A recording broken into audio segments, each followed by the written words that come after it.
نہ سو جاتا اور میرے رسول مصلی بچھا کے کھڑے ہو جاتے. او یار کھیتی باڑی کر کے نہیں، محنت مزدوری کر کے نہیں. جناب عائشہ کہتی ہیں میں یہ بھی دیکھتی کہ حضور ایک آیت شروع کرتے تو ساری رات اسی کو پڑھتے، اور میری نظر جاتی تو قدم مبارک پہ ورم آ جاتا. یار نماز پڑھ پڑھ کے اتنی مشقت کر کے اتنی جد و جہد کر کے ورم آ گیا. یا رسول اللہ اتنی محنت کیوں کرتے ہو؟ فرمایا افلا اکون عبدا شکورا، کیا میں اپنے رب کا شکر گزار بندہ نہ بنوں؟ صحابہ کا ذوق عبادتوں کا، ریاضتوں کا، تلاوتوں کا، طبیعتیں ان کی، وہ ایک دوسرے کو. حضرت مولا علی شیر خدا کرم اللہ تعالی وجہہ الکریم کے زمانے میں روم کے بادشاہ نے کہا یار یہ مسلمانوں کا پتہ تو کرو، یہ آخر کیوں اتنے زیادہ مجاہد ہیں. اس زمانے میں جاسوس بھیجنے کا مزاج تھا، اب تو جاسوس پکڑا جاتا ہے، اب تو جاسوس، اور جاسوسی کا شوق ویسے آج بھی ہے. عرض کروں تھوڑی سی بات اس عنوان سے. پتہ کیا ہمارا مسئلہ ہے؟ ہم جہاں جاتے ہیں نا وہاں تھوڑی خوشبو سونگنے کی کوشش کرتے ہیں. وہ کیا ہے تو یہ کیا ہے تو ادھر کیا ہے تو تھوڑا سا ادھر کیا ہے. میرے رسول پاک پڑھیے درود شریف، سارے پڑھیے ذرا زور سے صلی اللہ تعالی. نبی پاک علیہ السلام نے فرمایا جاسوسی نہ کرنا ورنہ تم بندوں کو خراب کر دو. اور فرمایا اس طرح نہ ہو کہ تم کسی کے آپ کھول نہ نکلو تو تمہارے پہلے کھول جائیں. یہ جو ذوق ہے نا یہ ختم کریں، چھوڑیں. مطلب آپ کس چکر میں پڑے ہوئے ہیں؟ اتنی زیادہ توجہ کرنے کی کیا ضرورت ہے؟ کام سے کام رکھیں، اس میں بندہ تھوڑا سا نا آسان رہتا ہے. یہ جو بہت زیادہ ٹٹولنے والے لوگ ہوتے ہیں نا وہ بےچارے پھر عمر ٹٹولتے ہی گزار دیتے ہیں، اس لیے کہ مزاج ہی بہت پکا ہے. بوری کا منہ کھول کے اندر تک ہاتھ ڈالنا تو پھر کئی دفعہ سامنے سے بچھو بھی لڑ جاتا، خرابی ہوتی. تو جاسوسی کی جاتی تھی. اس نے بھی جاسوس بھیجے کیونکہ قبیلوں کے لوگ تھے، کچھ مسلم کچھ کافر، پہچانے نہیں جاتے تھے لوگ. تو کچھ لوگ اس نے بھیجے، انہوں نے آ کے نا تحقیق کی، ریسرچ کری کہ آخر ماجرا کیا ہے. تو واپس جا کے انہوں نے رپورٹ دی نا روم کے بادشاہ کو. اس رپورٹ کا ایک جملہ بڑا شاندار ہے. وہ کہنے لگا بادشاہ ہمیں مسلمانوں کی کوئی سمجھ نہیں آئی، ہمیں کوئی سمجھ نہیں آئی. انہوں نے کہا کیوں نہیں سمجھ آئی؟ کہنے لگے یار عجیب بندے ہیں، جب رات مصلی پہ بیٹھتے ہیں تو یوں لگتا ہے ان کا دنیا سے رشتہ ہی کوئی نہیں، کوئی کسی کو نہیں جانتا. کوئی اپنے دکھ سنا کے رو رہا ہے، کوئی اپنی بات کر کے رو رہا ہے. لگتا ہے کہ ان کا کوئی رشتہ ہے ہی نہیں جب مصلی پہ بیٹھتے ہیں. اور فرمایا جب سویرے یہ جہاد کرنے نکلتے ہیں تو لگتا ہے ان سے زیادہ دلیر ہی کوئی نہیں. حالانکہ جو مسلوں پہ رونے دھونے کے لوگ ہوتے ہیں وہ کئی دفعہ جہاد میں کام نہیں کرتے، لیکن عجیب لوگ ہیں کہ رات کے راہب ہیں، دن کے مجاہد ہیں، کوئی سمجھ نہیں آتی. میرے عزیز ان لوگوں نے مصلی آباد کر کے رکھا، تلاوتیں ان کا ذوق رہی، منظر روز پڑھنا، اسباق پڑھنا، وظائف پڑھنا، یہ ان کا ذوق رہا. اعلیٰ حضرت بریلوی رحمت اللہ نے 1000 کتاب لکھی ہے، لیکن الوظیفۃ الکریمہ کے نام سے جو وہ صبح و شام وظائف پڑھتے تھے وہ الگ انہوں نے ان کو بیان کیا. پابندی کے ساتھ اپنی اللہ اللہ کرتے تھے. شیخ شہاب الدین سہروردی رحمت اللہ علیہ اس پر ایک بندے نے اعتراض کیا. اس نے کہا جی آپ کس قسم کے صوفی ہیں، مرید بیٹھے ہیں اور آپ وہاں نفل پڑھ رہے ہیں؟ یہ بھی بڑا مسئلہ ہوتا ہے نا. جو بندہ ملنے آتا ہے وہ اپنے ٹائم کے حساب سے آتا ہے، اور پھر اس کا یہ بھی خیال ہوتا ہے کہ پیر صاحب جو ہیں وہ چونکہ درویش ہیں تو نہ انہیں روٹی کھانی چاہیے نہ سونا چاہیے، چونکہ وہ درویش ہیں، اور ہم چونکہ درویشوں کے ماننے والے ہیں لہذا ہمارا یہ طریقہ ہونا چاہیے کہ جیسے ہم کہیں درویش ویسے ہی کر جائے. حالانکہ جس کو آپ درویش کہیں گے آپ اس کی مانیں گے، آپ منوائیں گے نہیں، ہمارا مزاج ہوتا ہے. شیخ شہاب الدین پر لوگوں نے اعتراض کی، حضور لوگ ملنے آئے ہیں، زیارت کرنے آئے ہیں، یہ بندے دعا کرانے آئے ہیں، اللہ اللہ کرانے آئے اور آپ نفل پڑھ رہے ہیں. کیا جملہ ہے، کیا حسن ہے، کیا خوبصورتی ہے. فرمانے لگے رب رسول سے مانگنے کے لیے مصلی بچھایا ہے، اگر وہاں سے مانگوں گا نہیں تو تمہیں دوں گا کیا؟ پہلے مجھے کچھ لے تو لینے دو، اگر میرے پلے کچھ ہے ہوگی تو آگے دوں گا نا. تو میں مانگنے گیا تھا کہ یا اللہ دے تیرے بندے لینے آئے، دے تو میں کچھ لوں گا تو آگے دوں گا نا. لیکن ہمارا یہ سٹیٹس، یہ مزاج، یہ شعور نہیں ہے. گپیں، کہانیاں، داستانیں، گفتگو، خطابت، واز، کیا بات. لیکن اگر کچھ کرنے کا کام ہو تو وہ نہیں ہم سے ہوتا. میرے نبی کریم علیہ الصلوۃ والسلام نے مصلی سے دل لگانے کا درس دیا، حضور نے توجہ دلائی. صحابہ اس ذوق کے حامل لوگ تھے، وہ کوشش کرتے تھے. جناب صدیق اکبر رضی اللہ تعالیٰ عنہ کا عبادت کا مزاج ہمیشہ قائم رہا۔ حضرت عمر فاروق ساری رات اللہ کے حضور کھڑے رہے۔ حضرت عثمان غنی رضی اللہ تعالیٰ عنہ عشاء کی نماز پڑھ کے 2 رکعتوں کی نیت باندھتے تھے، 15 سپارے پہلی رکعت میں پڑھ دیتے تھے اور 15 سپارے قرآن مجید کے دوسری رکعت میں پڑھ دیتے تھے۔ آپ نے نا حضرت عمر فاروق کے وصال کے بعد ان کی ایک بیوہ سے نکاح کیا،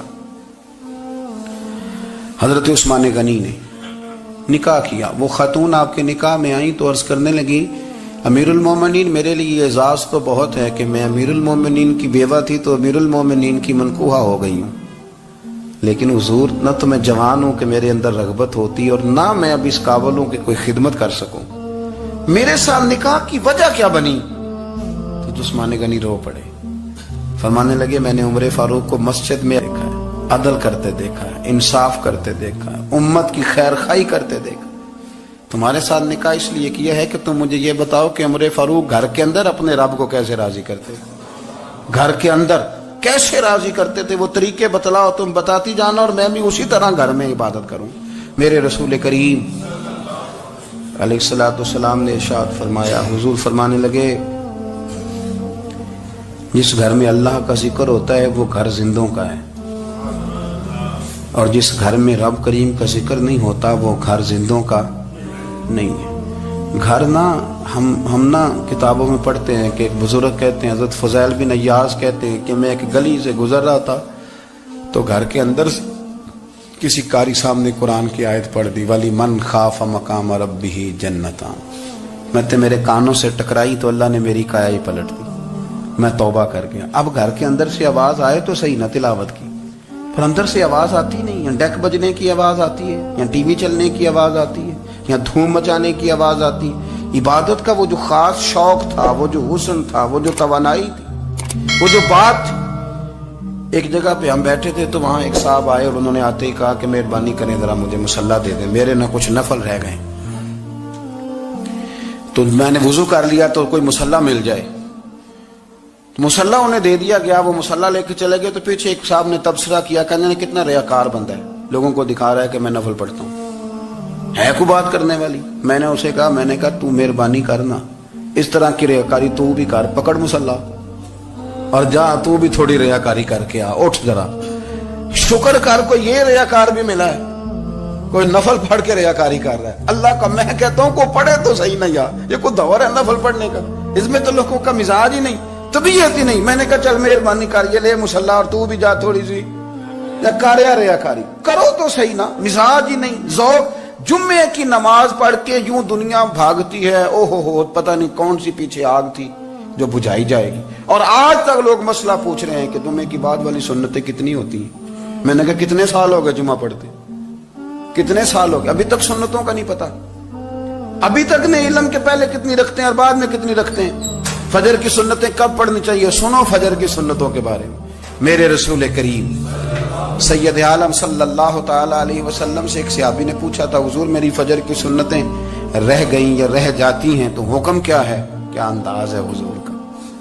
بخاری مسلم کے لفظ سنو، حضور سید عالم صلی اللہ علیہ وسلم فرمانے لگے، اس نے کیا پوچھا تھا، حضور جواب کیا دیتے؟ فرمایا فجر کی سنتیں کبھی نہ چھوڑنا، فجر کی پہلی 2 سنتیں کبھی نہ چھوڑنا۔ یا رسول اللہ صلی اللہ تعالی علیہ وسلم میری رہ گئی ہیں، رہ جاتی ہیں۔ فرمایا فجر کی 2 سنتیں نہ چھوڑنا، فرمایا فجر کی پہلی 2 سنتیں مجھے دنیا اور دنیا کے اندر جو کچھ ہے وہ سب سے زیادہ پیاری ہے۔ فجر کی 2 سنتیں دنیا اور دنیا میں جو کچھ ہے مجھے وہ سب سے زیادہ پیاری ہیں، اس لیے فجر کی سنتیں نہ چھوڑنا۔ اپنا ذوق، اپنی طبیعت، ہم نے نا ذوق غلط بنا لیا ہے۔ اگر 20 بندے کہہ بھی دیں گے تو نے بڑی شاندار تلاوت کیا تو کیا اس سے بنے گا؟ 100 بندہ کہہ بھی دے تیری کیا بات ہے، کیا بات ہے نعت خاں کی، کیا بات ہے علامہ صاحب کی، پیر صاحب کی، پیر مہر علی شاہ صاحب رحمت اللہ علیہ۔ آپ تشریف فرما تھے تو آپ کے ایک ہی بیٹے بابو جی جن کو کہا جاتا ہے، جس دن صاحبزادے پیدا ہوئے تو خادم نہ وہاں سے نکلا، ان لوگوں کے شوق اور طرح کے تھے نا تو ان کی توجہ بھی اپنے شوق کی طرف رہتی، تو خادم نکلا اندر سے، پیر صاحب مبارک ہو، پیر صاحب مبارک ہو، پیر صاحب مبارک ہو، پیر صاحب مبارک، وہ شور کر رہے ہیں تو پیر صاحب کو وجد ہو گیا، اللہ اکبر اللہ اکبر اللہ، وہ کیا ہوا؟